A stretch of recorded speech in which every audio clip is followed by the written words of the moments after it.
I'm truly delighted to be with you this evening at the Economic Club of Chicago as you celebrate 79 years as one of the most influential forums in our country. I'm honored to be on this stage, and particularly where so many visionaries have spent time, world leaders have come to address the important issues, both economic and social questions of the day. So to speak with you here is to do more than present a few ideas for the evening. It is really to participate in a decades-long dialogue filled with distinguished voices that not only have shaped public opinion, but indeed have influenced the course of history. And myself and ADM, we are very grateful for the opportunity to join in this dialogue. You're probably not surprised that I would like tonight to offer some perspective on the evolution of energy, a topic that I think, as Miles promised, or as Miles said, promises to be at the forefront of global and national issues in this century. And I think it's particularly relevant for us here in the Midwest. I've spent my career in the energy industry, and now an extension, if you will, in the agribusiness and bioenergy industry. And I'd like to discuss in particular the critical role that I think renewable fuels and renewable, sustainable bioenergy will play in our future. We're a Fortune 60 company. We have over 25,000 employees around the world in about 60 major countries with revenue exceeding $40 billion. Today, we are a leader in global bioenergy. And for those that may wonder what we mean when we say the word bioenergy, we define it as primarily energy products made from renewable, sustainable feedstock rather than from petroleum. We're the largest producer today of ethanol in the U.S. We've been the ethanol leader since we entered the business in 1978. We're also the largest biodiesel producer in the world, and particularly in Europe, where it is the world's biggest market for biodiesel. We entered that business in 1995. We're a very large corn processor, over 2 million bushels a day, producing 24 different products from a kernel of corn. We process 1 million bushels of wheat, more than 3 million bushels of oil seeds every day, and we grind about 15% of the world's cocoa crop for industrial and retail confectionery use.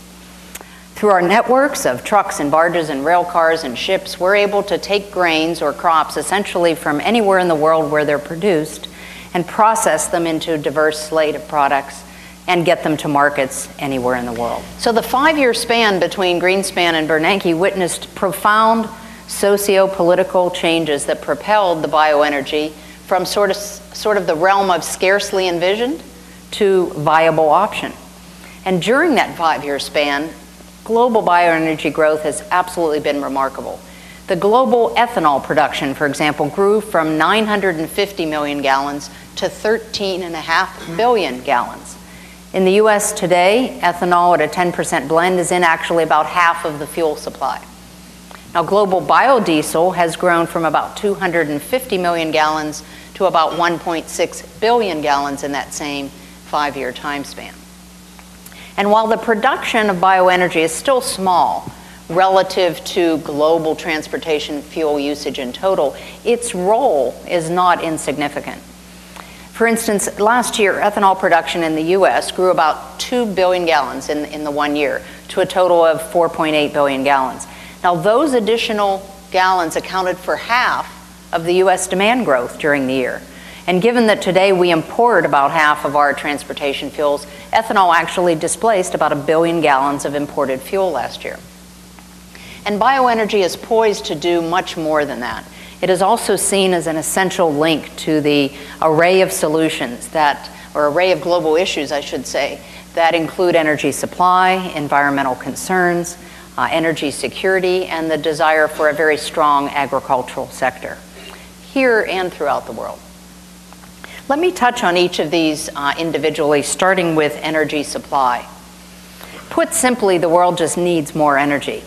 The IEA, the International Energy Agency, forecasts that worldwide energy demand will increase by 50% between now and 2030, with demand from developing countries, obviously China and Asia, surpassing that of the developed world. And demand growth for the transportation sector of that energy growth will be particularly strong. The reasons are not hard to identify. Consider here in the US, for example, we have about a little over 1,000 cars for every 1,000 persons. In India, there is just 11 cars per 1,000 residents, and in China, there's only 9. So continued GDP growth in these countries and their enormous populations, the demand for transportation fuels will undoubtedly continue. Today's biofuels show a positive energy balance, meaning they provide more energy than is required to produce them. Now, calculations about how large that plus column is vary depending on factors like farming methods and fertilizer use and energy source to actually produce the fuel, production methods, what some of the co-products are of these factories.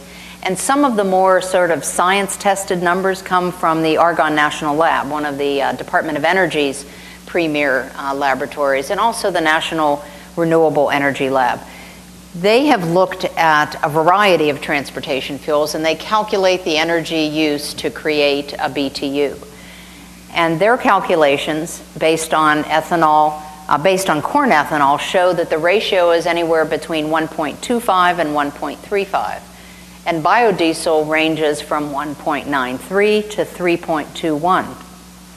And as new bioenergy feedstocks and technologies and production methods come into play and mature, these balances stand to improve greatly. Second item, environment. While bioenergy is already expanding transportation fuel supplies, many look to it to do much more. Certainly concerns about global warming lead many to seek solutions that cut carbon emissions that are associated with transportation fuels. Now, ethanol provides for that today, and again, offers a potential for even better results tomorrow. To go back to that Argonne study, it also compared greenhouse gas emissions for a gallon of ethanol against an energy equivalent amount of gasoline, and found that ethanol emissions, ethanol reduced greenhouse gas emissions by 28%. Again, the reductions vary depending on a range of production factors. And if you think about cellulosic ethanol, or the future perhaps of ethanol made from non-food feedstocks, those calculations showed the potential for even higher reductions, as much as 87%. So while scientists work to achieve these better results, we really shouldn't devalue the environmental improvements that biofuels are already making today, because today does matter. One of the conclusions in the now often referred to study, the quoted study from the Intergovernmental Panel on Climate Change, is that the actions we take today to control greenhouse gas emissions in these next 10 years will be the critical years to offset the most severe impacts of potential global warming. And while cellulosic and other second-generation bioenergy solutions, they may be 5, 7, even 10 years away from substantial commercial use, today widespread advances in engine technology or a significant transition to flex fuel vehicles, again, may be farther out. They may take a similar distant time. You know, it takes about 15 years to turn over the fleet, the automotive fleet here in the US. So in the meantime, ethanol and biodiesel offer environmental results today. As we look at global needs and we understand that food and heat and light and mobility and security and a healthy environment, they are all fundamental human needs. And trying to force them into some kind of hierarchy will inevitably relegate some needs to the bottom of the list. So where on a list of food and fuel would you put the need for clean water, for security, a clean environment, a robust agricultural sector? I think the truth is that these needs are all interconnected.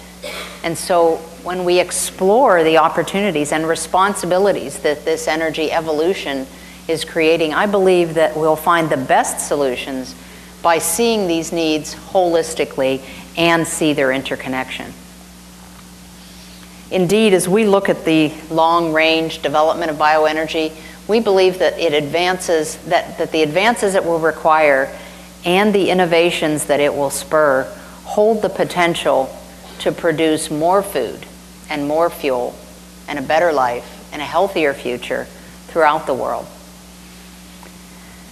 But just because this better future is possible, it doesn't mean that it will automatically arrive. I think we must choose this future and choose the future that we want. And I hope that the partnership that I spoke of will include many of you here tonight in a partnership of thought, in a partnership of support, and in a partnership of action. I think we have before us an extraordinary, not a once-in-a-lifetime, but perhaps a once-in-a-generation opportunity to be part of the solution to some of the world's most pressing needs. And we are excited, I'm indeed honored to do our part. We know we must address our challenges, we must answer our critics, but we also know we must not let cynics obscure our vision or dim that passion that so many people feel at the prospect of a better way to a better future coming into view. Bobby Kennedy once said, "Few will have the greatness to bend history, but each of us can work to change a small portion of events, and in the total of all those acts will be written the history of this generation." I believe and I know we are ready to fulfill our portion and to write our piece of history. So thank you.